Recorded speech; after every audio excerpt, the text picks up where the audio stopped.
మౌనిక, బండికి ఎక్కడనే చూడు. నాన్న అక్క వాళ్ళ ఇంటికాడ దించి రావాలి. ఏంటి మీ నాన్నని దించేస్తావా నువ్వు? ఒకసారి లోపలికి రా.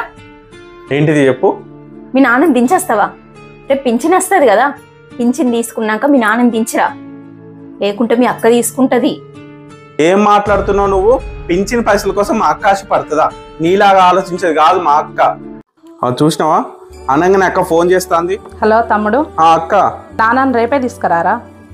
సరే అక్క. నువ్వు టెన్షన్ పడకు తమ్ముడు, నీకు డబ్బులు అవసరం ఉన్నది అన్నావు కదరా. నాన్న పింఛన్ డబ్బులు నువ్వే తీసుకొని నాన్నని తీసుకురారా. థ్యాంక్స్ అక్క. నాన్నకు ఏమైనా డబ్బులు అవసరం ఉంటే నేను పెట్టుకుంటాలే. సరే అక్క, రేపు నాన్నని దించుతాను నేను. సరేరా. నాకు అవసరమని తెలిసి నాన్న డబ్బులు కూడా వాడుకోమని చెప్పింది.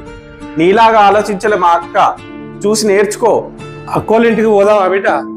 రేపు పోదాం నాన్న, పింఛన్ డబ్బులు తీసుకున్నాక. రేపైతే రేపా బిడ్డ. సారీ అండి, నేనే మీ అక్కను తప్పుగా అర్థం చేసుకున్నా.